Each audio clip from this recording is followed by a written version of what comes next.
Right, let's talk about this De Zerbi thing, because this is probably the most topical thing going on this morning. So, remember on the show last night, I was talking about how De Zerbi might be getting the sack from Marseille. Well, there were stories coming in late last night and early this morning that he'd resigned as the Marseille manager.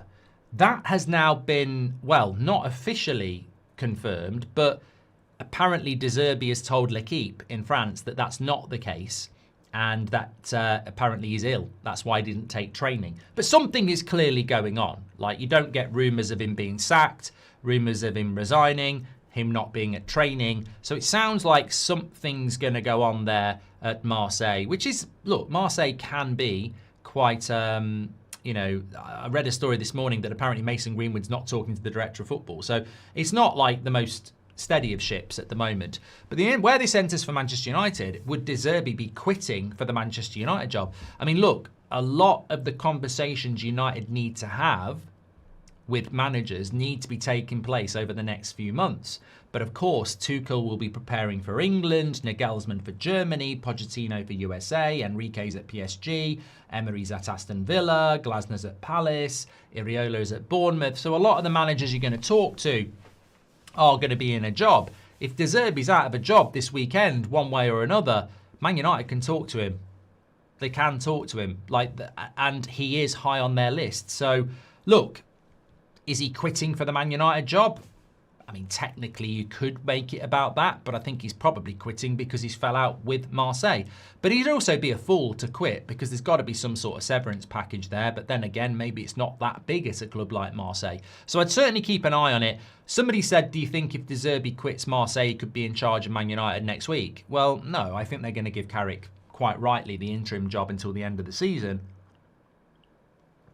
But it's... Sorry, I'm just going to get rid of this idiot in the chat. You know, it's not a passport to just talk shit, whatever your name was. I'm not reading it out either. Goodbye. Back to sense. So, yeah, De Zerbi is going to be high on Man United's list. If he's out of a job or he resigns, jump before he's pushed, as someone said in the chat, then it means that Man United can just go and talk to him. And in a way, he'd probably move up the queue because he's going to be cheap. A manager that's available is cheap. The same as Glasner, the same as Areola, the same as Marco Silva, the same as Carrick. They're cheap because they're free. So, look, De Zerbi leaving Marseille is significant. I think there's a few Man United fans that don't really want De Zerbi. But look, the reality is we don't know who we're interviewing. We don't know what the plan is. And I'd very much suspect the board don't know either. I mean, we've just spent 10 minutes talking about the lack of transfer activity in January because they've walked into the January window with no plans. That's who's running our football club. We didn't sign a midfielder in the summer, and every single Man United fan, and certainly on this community, from the end of August to the start of January, we were talking about midfielders, who we were going to sign, why we needed to sign a midfielder, as fans. The actual people in charge did nothing.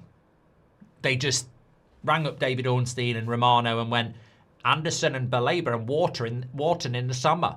Yeah. What about January? Wharton in the summer. No, I didn't say anything about January. Wharton, not January. And that's all they've done. Whereas we've all been going, surely we're going to do something in the January transfer window. So the cold, harsh truth is, we don't know what we're doing as a football club, and I don't think they know what they're doing about a manager either. I think they're probably hoping for a Carrick miracle so they can go, that's easy. They're the sort of ownership that make easy decisions, not good decisions. They're the sort of ownership that make rash decisions, not structured decisions. So if Carrick wins a load of games and the fans are singing about Carrick, they'll go, well, let's give it to Carrick, because if it goes wrong, we can blame the fans like we did with Ollie. So that's what they'll be doing. There's no way they're going to go around interviewing Tuchel, Enrique, Ancelotti. They won't do that. But if De Zerbi walks or is sacked, they will interview him because he's free. So, look, do I want De Zerbi to get the Man United job? I didn't want him to get the job when we were looking to sack Ten Hag. De Zerbi, to me, I think at Manchester United, and Sand says no to De Zerbi. Well, let's run a poll on it. I mean, I suppose that's the best way of doing it. We had a few polls last night. What a great show last night! If you didn't see the Fulham preview, by the way, would you take De Zerbi? I think De Zerbi is an interesting coach, and I'm not as cold to it as I was 2 years ago because I wanted Ten Hag to stay. I didn't want De Zerbi over Ten Hag. In a situation now where we have no manager, I'd probably be warmer to a De Zerbi appointment than I was. Having said that, I mean, and maybe every manager has this problem. There are certain managers I look at and I can already, it's like AI, I can put them in the dugout at Man United and see their tired and aging face as they face the pressure of being a Man United manager and get sacked. So I think with De Zerbi, I can't see the success, but I can see the failure. And that's really unfair. That's like Belabor. That's like me saying he's a flop before he signs. He worries me, Belabor, but if we sign him, I'll back him and I'll give him exactly the same patience and time every signing should get.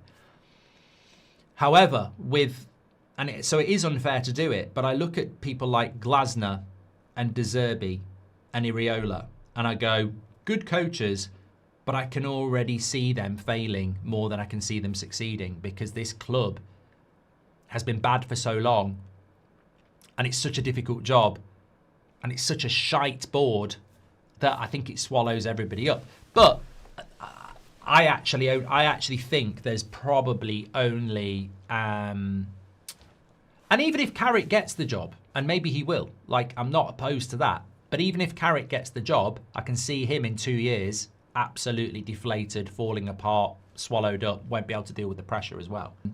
De Zerbi needs very specific players, says James Cave, for his idealistic style of play. Look how many signings he made at Marseille. Just doesn't feel right for us. I don't think we will go for De Zerbi, to be honest, but he was high on the list before.